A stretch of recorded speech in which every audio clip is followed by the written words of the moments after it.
नमस्कार विद्यार्थी मित्रांनो, मी लेखक राजेश मेशे ऑनलाईन आलेलो आहे। सर्व विद्यार्थी मित्रांनी लवकर ऑनलाईन यायचं आहे आणि लेक्चरला पाहायचं आहे। बघा, काल आपण वर्णमालेतला पहिला भाग बघितला होता। आज आपण खूप छान ट्रिक्स घेणार आहे। ट्रिक्सनुसार तुम्हाला वर्णमाला मी शिकवणार आहे। काल बऱ्याच विद्यार्थी मित्रांची मला मागणी आली, सर थोडं हळू घेत जा आणि काही गोष्टी विद्यार्थी मित्रांना समजल्या नाहीत की वर्णमालेमध्ये किती वर्ण असतात।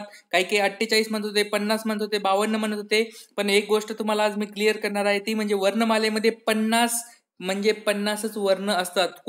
आणि हा शासनाचा GR आहे, नवीन GR नुसार आलेला आहे। 50 वर्णमालेमध्ये 50च वर्ण आहेत, 52 नाहीत, 48 नाहीत। 48 होते जुन्या वर्णमालेनुसार, 48 वर्णमाला मध्ये वर्ण होते, पण आधुनिक वर्णमालेनुसार 50 हेच वर्ण आहेत। त्याच्यामुळे 50 सगळ्यांनी उत्तर बरोबर द्यायचं आहे। 50 एवढेच वर्ण आहेत।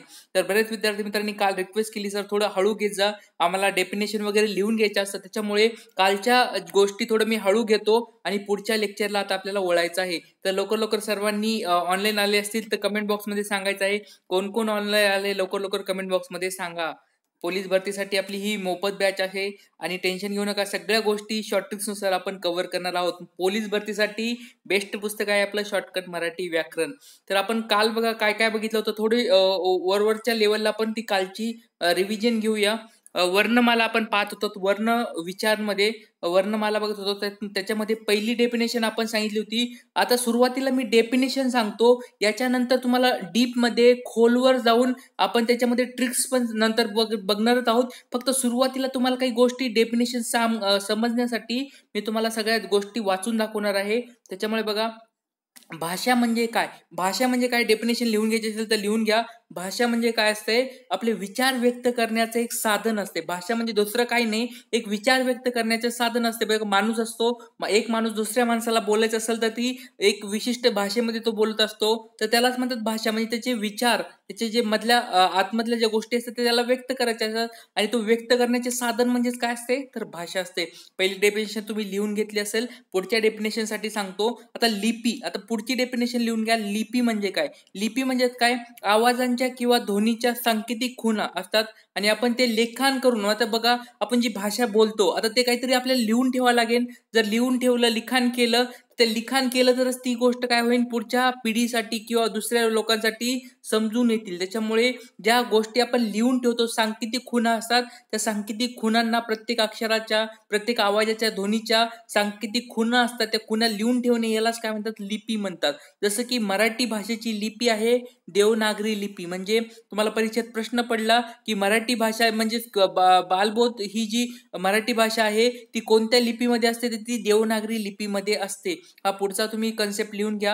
आता त्याच्या पुढचा म्हणजे वर्ण म्हणजे काय। आता बघा, वर्ण म्हणजेच काय, आपल्या तोंडावाटे, बघा जे मी बोलत आहे, बघा तुम्हाला बोलत आहे, तर तोंडावाटेच्या गोष्टी बाहेर पडत आहेत। बघा, माझ्या तोंडातून काहीतरी बाहेर पडत आहे, ते बाहेर पडणाऱ्या मूलध्वनीला, मूलध्वनी, बघा महत्वाचा शब्द आहे हा शब्द, तुम्ही परीक्षेमध्ये प्रश्न पडू शकतो, मूलध्वनी। तर मूलध्वनीला काय म्हणतात,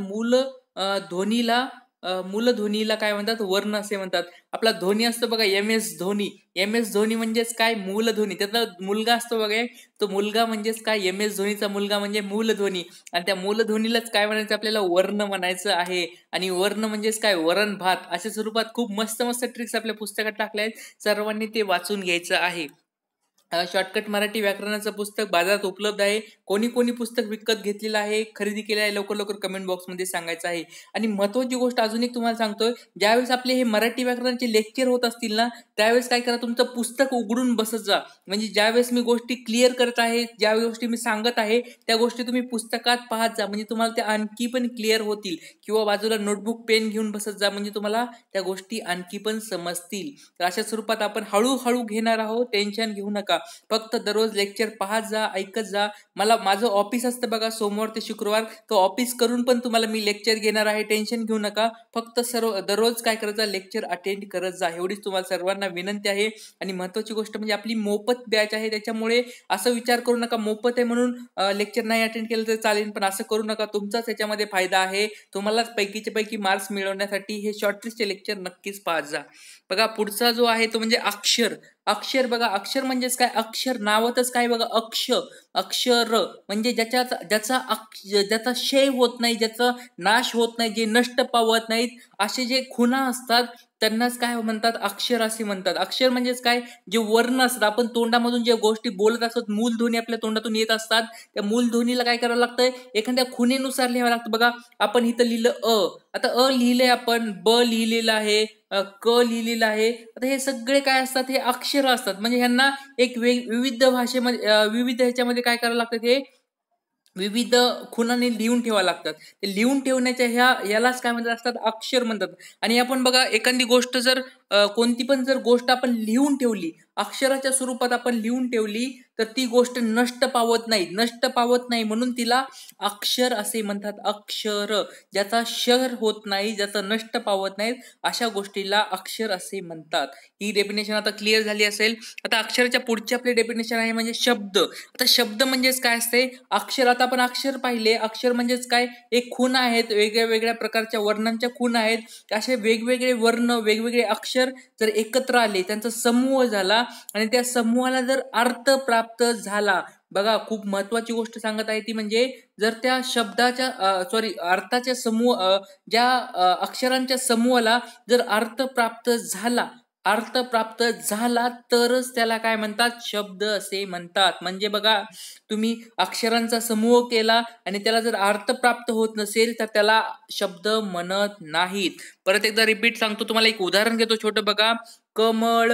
बघा इथं काय लिहिलंय, इथं उदाहरण घेतलेलं आहे कमळ. आता बघा इथं काय काय अक्षर आलेत, क अक्षर आले, म अक्षर आले आणि ळ अक्षर आले. हे 3 अक्षर एकत्र आले, कमळ तयार काय झालाय, कमळ. कमळ नावाचे एक फुल असते बघा, तर कमळ हा शब्दपूर्ण, एक अर्थपूर्ण शब्द तयार झाला, म्हणून याला शब्द असे म्हणतात. बघा शब्दाची दुसरी आता ही डेफिनेशन आहे ती बघा. आता तेच अक्षर बघा, तेच अक्षर आपण अशा स्वरूपात लिहिले, ळ क आणि म, ळ क म.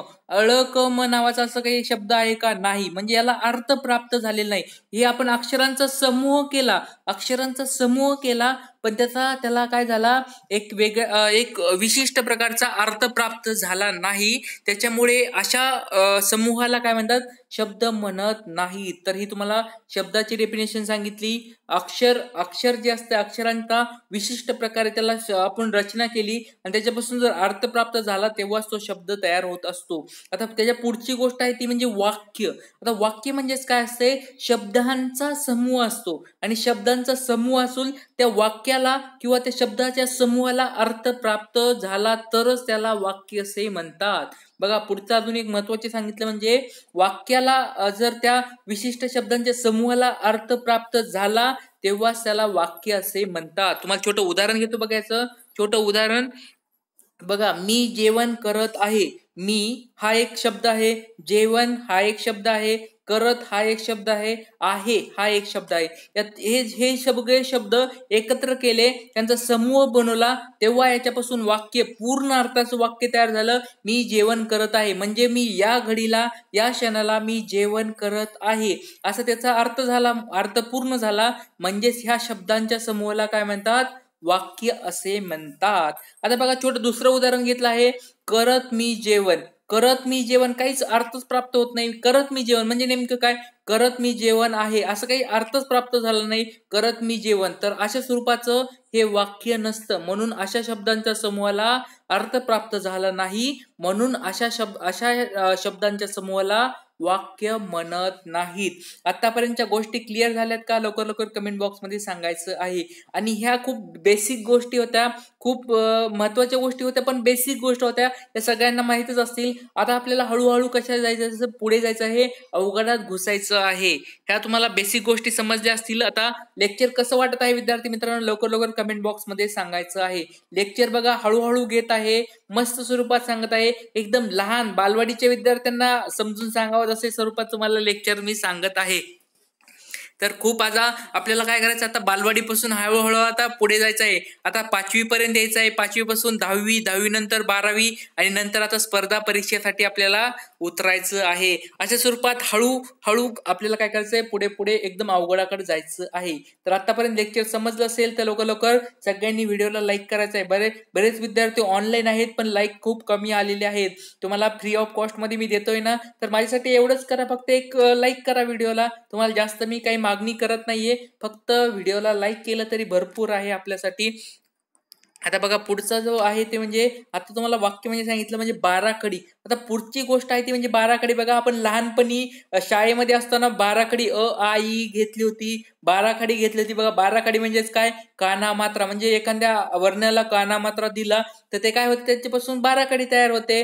बाराखडी म्हणजे बाराखडी कशी तयार झाली, 12 वेगवेगळे आले आणि त्याच्यापासून बाराखडी तयार झाली. बघा देवनागरीतील स्वरांचे चिन्हे काना मात्रा उकार वेलांटी अशा व्यंजनाच्या चिन्हांनी जोडून तयार होणाऱ्या व्यंजनाक्षरांच्या संचयाला बाराखडी म्हणतात. आणि याच्यामध्ये 12 काय असतात, विविध हे असतात, त्याच्यामुळे याला बाराखडी म्हणतात. म्हणजे आता तुम्हाला समजलं असेल, क का की की कुक्कू कुक्कू के के क कम कहा अशा स्वरूपात बघा लहानपणी आपण करायचं. बघा ख ख खा खा खू अशा स्वरूपात तुम्हाला लहानपणी आठवलं असेल. त्या सगळ्या गोष्टीला बाराखडी असे म्हणतात. आता पुढचा कन्सेप्ट आहे तो म्हणजे वर्णमाला. आता बऱ्याच विद्यार्थ्यांचं काल खूप म्हणत होते, सर हे तुम्ही चुकीचं शिकवत आहेत, तुम्ही बरोबर 48 आहेत, 50 आहेत, 52 आहेत. तर महत्वाची गोष्ट तुम्हाला सांगत आहे, जुन्या वर्णमालेनुसार जे विद्यार्थी खूप काल बोलत होते की सर 50 नाही, 48 नाहीये, 52 आहे, 50 आहे, अशा स्वरूपात त्यांच्यासाठी मी सांगतोय वर्णमालेमध्ये जुन्या. आता मी दोन्ही गोष्टी एकत्र टाकल्या आहेत. ज्या विद्यार्थ्यांनी बघा लेक्चर मी सांगायच्या अगोदर त्यांनी सुरुवात केली की सर 50 आहे, 52 आहे, पण मी नंतर लेक्चर घेतल्यानंतर त्यांना समजलं की बरोबर 50 हेच आहेत. आणि उत्तर वर्णमाला बघा, आधुनिक वर्णमालेनुसार 50 हेच वर्णमालेत आहे. त्यामुळे तुम्हाला, आणि महत्वाची गोष्ट म्हणजे जी आर आहे बघा, आपल्याकडे मराठी व्याकरणाचे वर्णमालेनुसार 50 वर्ण आहेत, असं जी आर पण आहे. त्याच्यामुळे सरकारचा जी आर आहे, त्याच्यामुळे तुम्हाला 50 उत्तर हेच द्यायचं आहे. वर्णमालेमध्ये 50 वर्ण आहेत, हेच तुम्हाला उत्तर कन्फर्म करायचं आहे. आणि जे विद्यार्थी जास्तीत जास्त 50 देतील त्यांना बरोबर उत्तर मार्क्स मिळणार आहेत.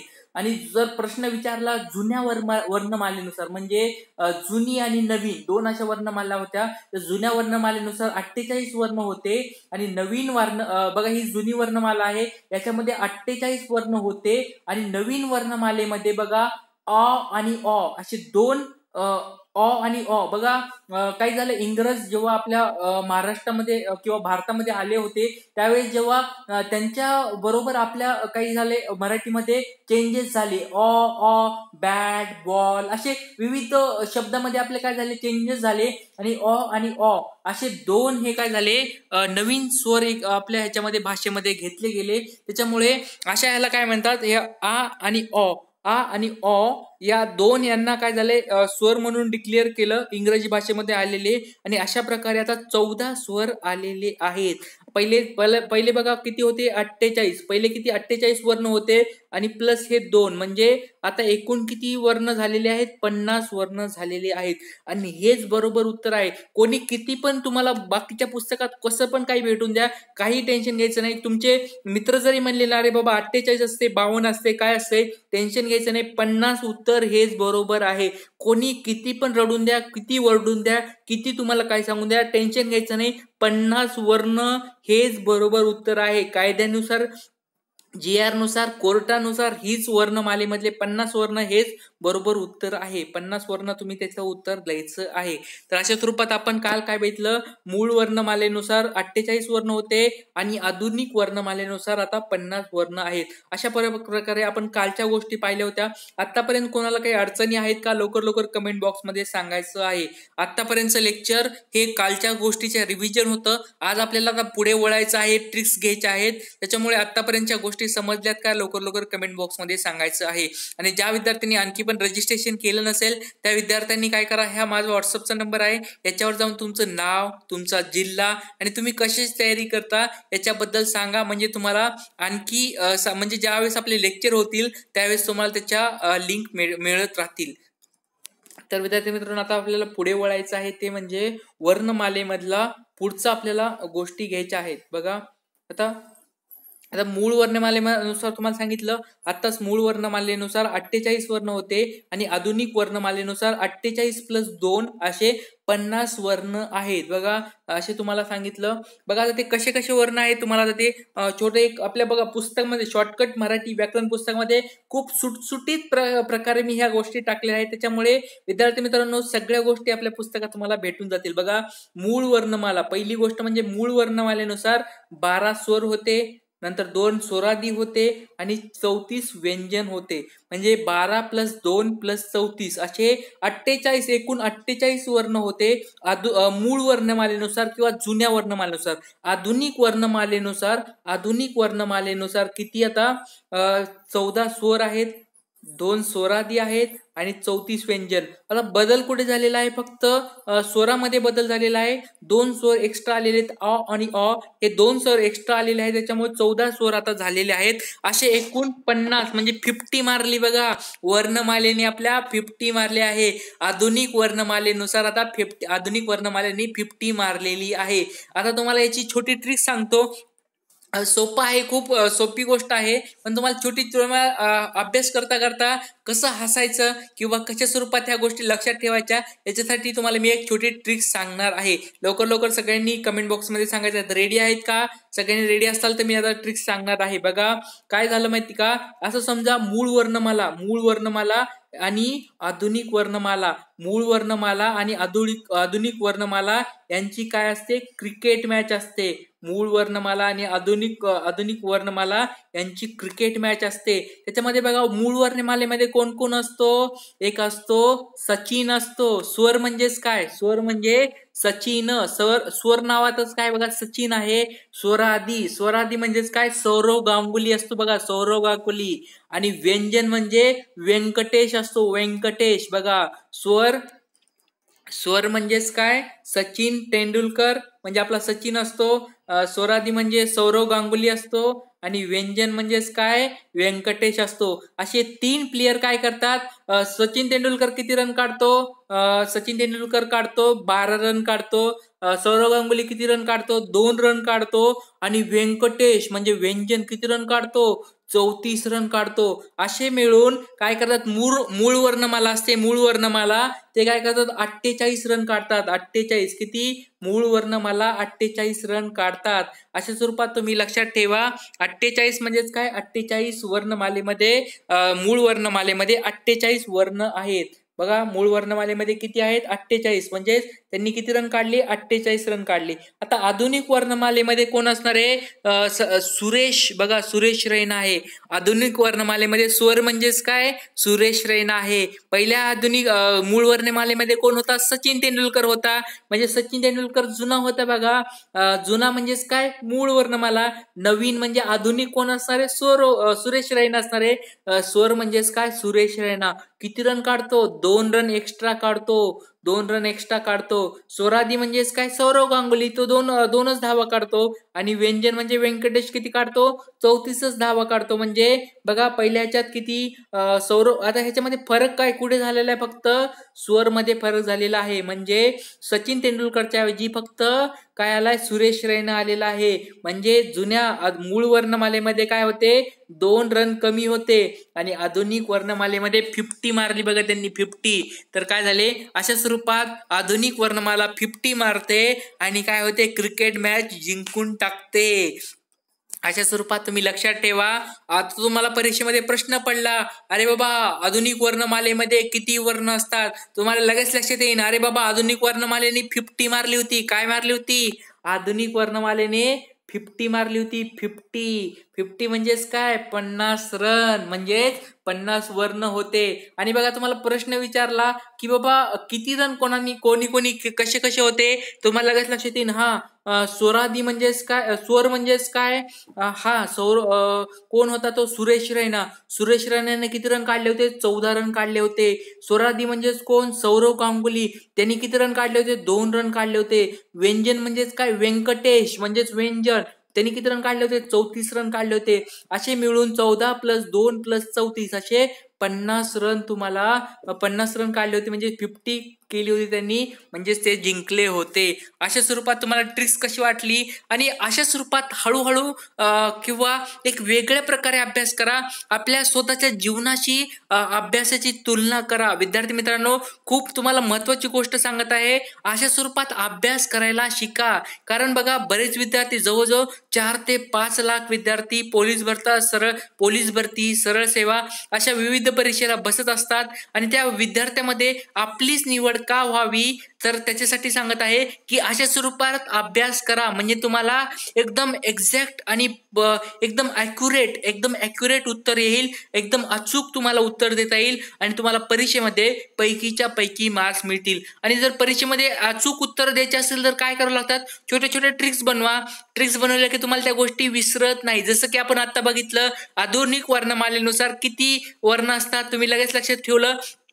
छोटी ट्रिक्स सांगितली होती तुम्हाला. आधुनिक वर्णमालेने 50 मारली होती, आधुनिक वर्णमालेने 50 मारली. तुमच्या डोक्यात तेच राहिलं की आधुनिक वर्णमालेने 50 मारली होती. 50 म्हणजेच काय, 50 रन, आणि 50 रन म्हणजे 50 वर्ण. अशा स्वरूपात तुम्ही लगेच त्याचं बरोबर उत्तर देणार की 50 वर्ण असतात, आधुनिक वर्णमालेमध्ये 50 वर्ण असतात. आणि अशा स्वरूपात तुम्ही एक छोट्या ट्रिक्सनुसार तुम्हाला काय होणार आहे, बरोबर उत्तर देता येणार आहे. विद्यार्थी मित्रांनो, अशा स्वरूपात शॉर्ट ट्रिक्सनुसार अभ्यास करा, तुम्हाला त्याचा नक्कीच फायदा होणार आहे. आता आपल्याला पुढे जायचं आहे. आतापर्यंत काही अडचणी असतील त्या लवकर कमेंट बॉक्स मध्ये सांगायचं आहे. बऱ्याच गोष्टी आपल्याला घ्यायच्या आहेत आज. आता बघा, स्वर म्हणजे काय, आपल्याला आता बघितलं आपण, स्वर, स्वरादी, व्यंजन अशा सगळ्या गोष्टी आता आपण पाहिल्या. त्याच्यामधलं आपल्याला वर नोटबुक आणि पेन असेल तर बाजूला, तर काय करा, वर लिहून ठेवा. स्वर म्हणजे काय, आतापर्यंत आपल्याला हे वर्णमाला, जुन्या मूळ वर्णमाला, आधुनिक वर्णमाला पाहिली. आता आपल्याला त्याच्यामध्ये मध्ये घुसायचं आहे. आता आपल्याला स्वरकडे वळायचं आहे. स्वर म्हणजे काय असते बघा, ऑवेल. त्याला आपण इंग्लिशमध्ये काय म्हणतो, ऑवेल म्हणतो. आणि ऑवेल इंग्लिश, आता तुम्हाला छोटा प्रश्न विचारतो, इंग्लिशमध्ये किती स्वर असतात, किंवा इंग्लिशमध्ये किती ऑवेल असतात. तुम्हाला मी आता मराठीमधले ऑवेल सांगितले, स्वर किती असतात, 12 असतात जुन्या वर्णमालेनुसार, आणि नवीन वर्णमालेनुसार किती असतात, 14 असतात. तसे तुम्ही मला इंग्लिश मध्ये किती स्वर असतात, किती वॉवेल असतात, लवकर कमेंट बॉक्स मध्ये सांगायचं आहे. बघूया कोण विद्यार्थी मला इंग्लिशचं पण बरोबर उत्तर देणार आहे. इंग्लिश मध्ये किती वर्ण असतात, इंग्लिश मध्ये किती स्वर असतात, लवकर कमेंट बॉक्स मध्ये सांगायचं आहे. आता बघा, स्वर म्हणजेच काय असते बघा, ज्या वर्णाचा उच्चार स्वतंत्रपणे म्हणजेच दुसऱ्या वर्णाच्या वाचून करता येतो त्यालाच काय म्हणतात, स्वर असे म्हणतात. म्हणजे स्वतंत्रपणे बघा, जे स्वर असतात ते स्वतंत्र असतात बघा, त्याला दुसऱ्या गोष्टीची गरज लागत नाही. स्वर म्हणजेच कसे असतात, स्वतंत्र असतात, त्यांना दुसऱ्यांच्या कुबड्या वापरायची गरज लागत नाही. जे विद्यार्थी खूप हुशार असतात, जे विद्यार्थी स्वतःच्या प्रामाणिकपणे अभ्यास करत असतात, ते दुसऱ्या विद्यार्थ्याच्या कुबड्यावर जगत नसतात. त्याच्यामुळे अशा लोकांना काय म्हणतात, स्वर असे म्हणतात. स्वर म्हणजेच काय, स्वतंत्रपणे आणि दुसऱ्यांच्या साह्याची ज्यांना गरज नसते अशा लोकांना काय म्हणतात, अशा गोष्टीला काय म्हणतात, स्वर असे म्हणतात. छोटी तुम्हाला ट्रिक सांगितली. स्वर म्हणजेच काय, दुसऱ्यावर अवलंबून नसणारे असे म्हणजेच स्वर असतात, त्यांचा स्वतंत्रपणे उच्चार होत असतो.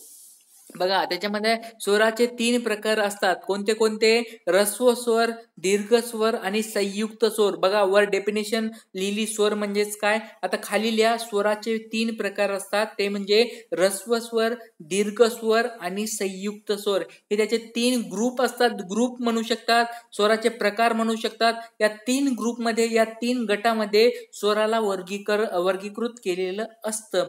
तर तुम्हाला एकदम सुटसुटीत स्वरूपात बघा, आपल्या शॉर्टकट शॉर्टकट मराठी व्याकरणाच्या पुस्तकाची बघा रचना किती मस्त स्वरूपात दिलेला आहे आणि अशा स्वरूपात टेबलमध्ये दिलं की तुम्हाला लगेच ते काय होतं परीक्षेमध्ये पण आठवतंय. हा अरे स्वराच्या खाली तो तक्ता दिलेला होता, त्याच्यामध्ये ह्रस्व स्वर, दीर्घ स्वर, संयुक्त स्वर असं टेबलमध्ये दिलेलं असतं आणि ज्या गोष्टी टेबलमध्ये आकृत्यामध्ये दिलेल्या असतील त्या गोष्टी आपल्या डोक्यामध्ये कायमस्वरूपी फिट होत असतात, डोक्यामध्ये कायमस्वरूपी काय होत असतात, लक्षात राहत असतात. त्याच्यामुळे जास्तीत जास्त आपल्या शॉर्टकट मराठी व्याकरण पुस्तकामध्ये अशा मी गोष्टी टाकलेल्या आहेत. बघा आता स्वर स्वर आता तुम्हाला ह्रस्व स्वर म्हणजे काय, दीर्घ स्वर म्हणजे काय आणि संयुक्त स्वर म्हणजे काय हे तुम्हाला लिहून घ्यायचं आहे. बघा आता स्वर म्हणजे काय तुम्हाला सांगितलेच होते मी.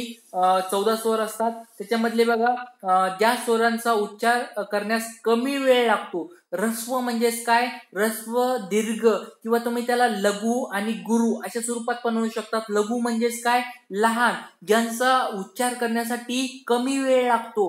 बघा डेफिनेशन खूप महत्वाची आहे.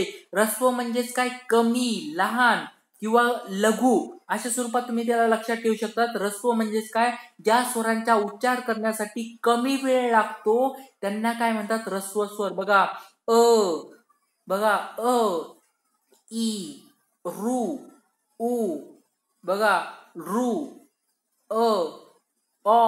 असे जे स्वर असतात त्याला काय म्हणतात, ह्रस्व स्वर असे म्हणतात. बघा आणि दुसरा म्हणजे काय, ह्रस्व स्वर. नंतर दीर्घ स्वर म्हणजेच काय, तुम्हाला ते सांगतो. दीर्घ स्वर म्हणजे काय, ज्या स्वरांचा उच्चार करण्यास जास्त वेळ लागतो, जास्त वेळ ज्याला लागतो त्याला काय म्हणतात, दीर्घ स्वर असे म्हणतात.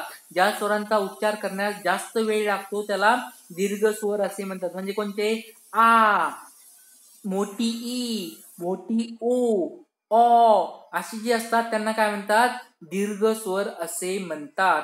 तर संयुक्त स्वर कोणते कोणते आहेत बघा. संयुक्त स्वर, संयुक्त म्हणजेच काय, संयुक्त म्हणजे एकत्रित असणारे, मिसळून असणारे किंवा ज्या दोन स्वरापासून जे स्वर तयार होत असतात त्यांना संयुक्त स्वर असे म्हणतात. कोणते कोणते आहेत बघा, ए, ओ, औ हे जे स्वर असतात त्यांना संयुक्त स्वर म्हणतात. आणि संयुक्त स्वर हे दोन स्वरापासून एकत्र तयार होऊन बनलेले असतात. अशा स्वरांना काय म्हणतात, संयुक्त स्वर असे म्हणतात.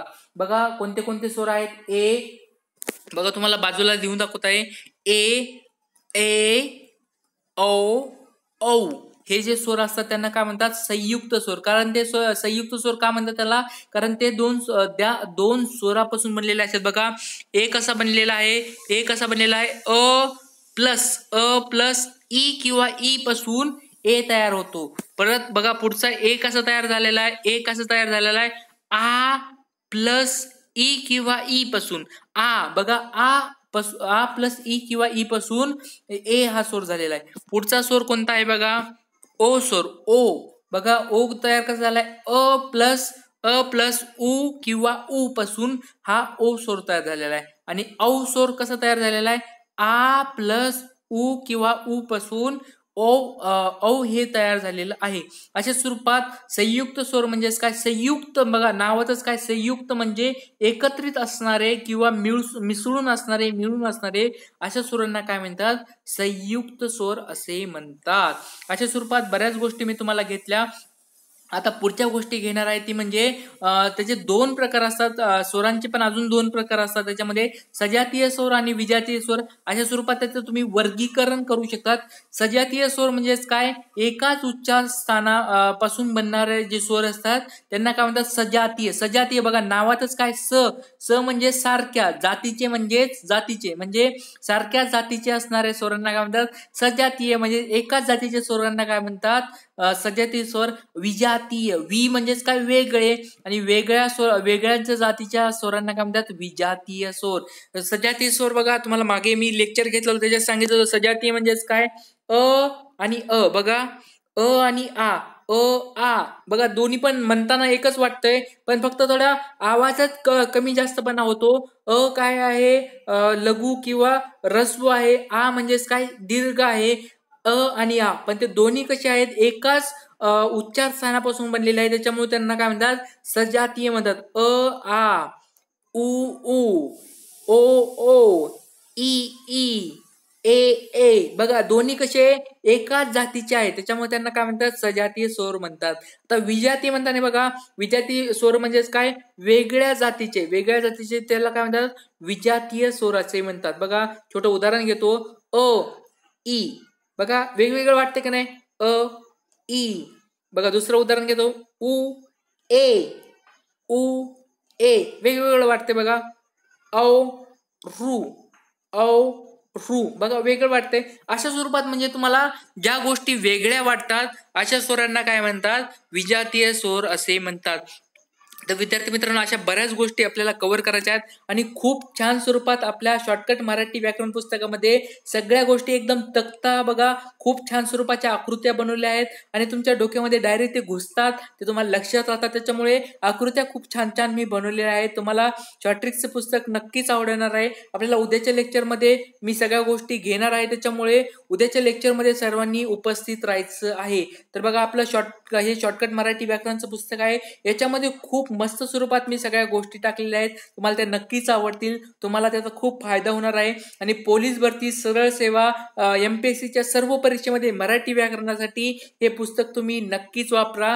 तुम्हाला कसे गोलीगत एकदम मार्क मिळतील आणि तुम्हाला त्याचा नक्कीच पैकीच्या पैकी मार्क्स मिळतील. पैकीच्या पैकी मार्क्स मिळवायचे असतील तर आपले शॉर्ट ट्रिक्सचे पुस्तकं नक्कीच वाचा, तुम्हाला याचा फायदा होणार आहे. आणि त्याचबरोबर सपोर्ट करत राहा. विद्यार्थी मित्रांनो, तुमच्याकडून मी फीस वगैरे घेत नाहीये, पैसे घेत नाहीये. फक्त एकच गोष्ट करा, आपले शॉर्ट ट्रिक्सचे पुस्तकं वाचून घ्या आणि तुमच्यानंतर तुमच्या मित्रांना पण नक्की सांगा आपले शॉर्ट ट्रिक्सचे पुस्तकं. अशा स्वरूपात सपोर्ट करत राहा. तुम्ही जर सपोर्ट केला तर आपण नक्कीच पुढे जाणार आहोत. तर तुम्ही मला सपोर्ट करा, मी तुम्हाला सपोर्ट नक्कीच करत आहे. तर अशा स्वरूपात नवीन आपण लेक्चर घेणार आहोत. तो आज आपण इथेच थांबणार आहोत. उद्या परत एकदा भेटूया पुढच्या गोष्टीमध्ये. तोपर्यंत सर्वांना जय हिंद, जय महाराष्ट्र.